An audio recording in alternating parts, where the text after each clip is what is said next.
예, 안녕하세요. 오늘은 짤방 영상을 좀 많이 올리게 되네요. 예, 저희가 대상관계 이론으로 오늘은 이제 도널드 위니칸 편으로 5월 달을 여러분들에게 짤방으로 대상관계 이론의 도널드 위니칸을 올려드리도록 하겠습니다.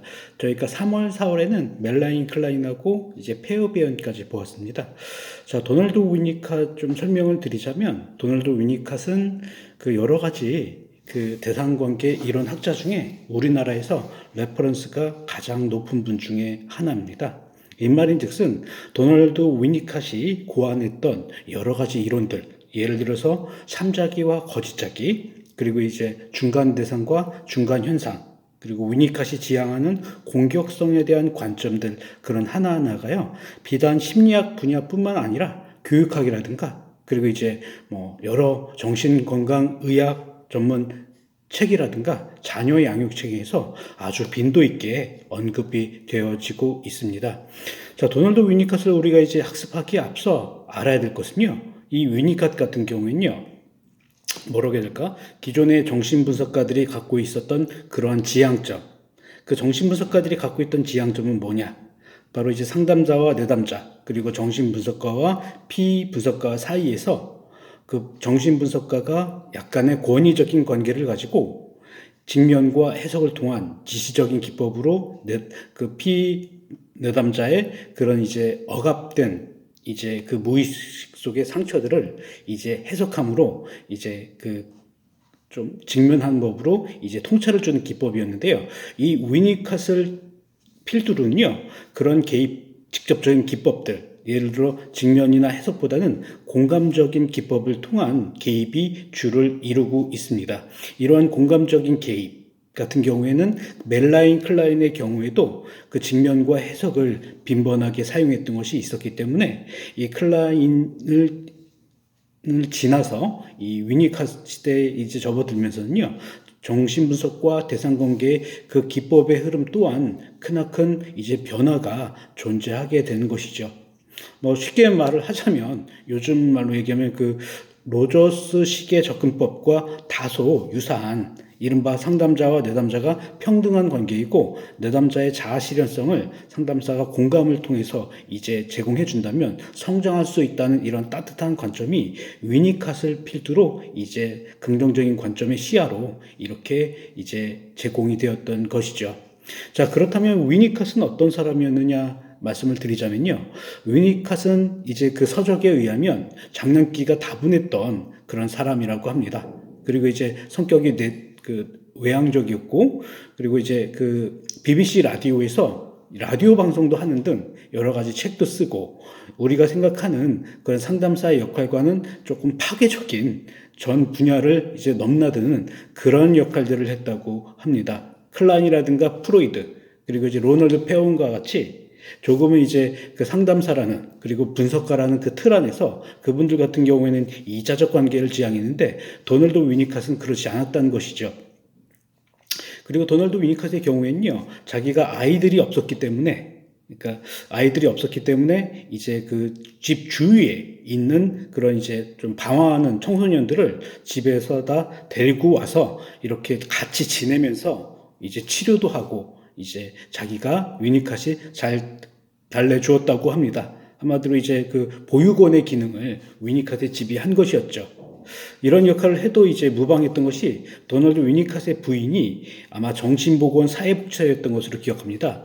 위니캇이 이제 그 재혼을 하게 됐는데 첫 번째 부인은 이제 우울했다고 합니다. 그래서 이제 재혼을 이제 한 그 두 번째 부인이 사회복지사였기 때문에 이러한 이제 실천적인 접근까지 위니캇이 하게 되었던 것이었죠. 그래서 일반적으로 우리가 접근하는 법과는 다른 이제 그 상담 기법 또한 유니캇은 만들었는데요. 그러한 기법 중에 대표적으로 알려진 것이 스퀴글 그림놀이입니다. 이러한 스퀴글 그림놀이는요, 상담자와 내담자가 서로 종이에 선을 긋고 상담자가 먼저 선을 그으면 그 선을 내담자가 또 하나의 선을 긋고 상담자가 그 선을 그은 다음에 연상되는 선을 그으면서 이른바 이제 낙서 놀이를 하면서 관계 형성을 했다고 합니다. 그 외에도 이 위니캇은요, 상담자와 내담자의 관계에서 뭔가 이제 그 기존의 전형적인 그런 상담의 틀보다는 조금 이제 뭐 레크레이션이라든가 놀이적 기법을 활용함으로써 좀 상담에 대해서 무겁게 생각하는 내담자들의 그런 이제 무거운 마음을 내려놓는데 이제 조금은 중점을 두었다. 이른바 내담자들에게 이 상담이라는 것이, 정신 분석이라는 것이 하나의 놀이로 작용할 때 이제 그런 상담자와 내담자의 마음이 서로 통하게 되는 것이고, 상담자 역시 놀이를 할 줄 아는 그런 긍정적인 여가선용을 할 줄 아는 사람이 풍요로운 상담을 제공할 수 있다고 보는 관점이 이 위니캇의 관점입니다.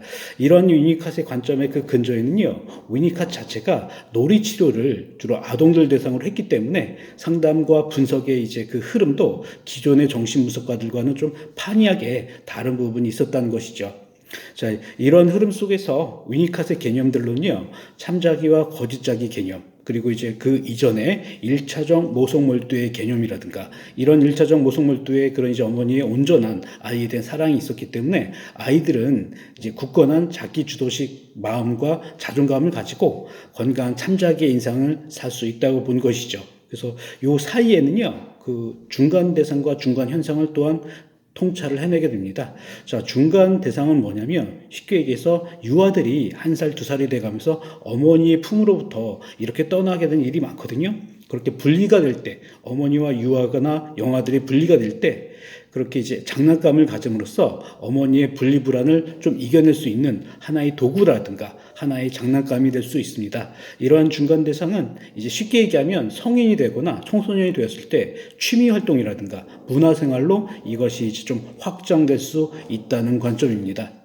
예. 그래서 이제 5월이면 가족의 달이고 또한 이제 여러 가지 활동들을 우리가 할 수 있는 달이기 때문에 이제 위니캇의 주요 개념들이 이제 이 5월과 맞지 않겠나 하는 생각을 합니다. 자, 위니캇 같은 경우에는 클라인의 딸들을 이렇게 치료했다고 해요. 분석도 하고 클라인과 상호 교류적인 관계도 유지했고요. 그리고 이제 당시로서는 정신분석의 그 이론가로서는 좀 배제되었던 동물 행동학적 관점으로 이제 다소 딸을 당했던 이제 그 존 볼비하고도 긍정적인 관계를 유지했다고 합니다.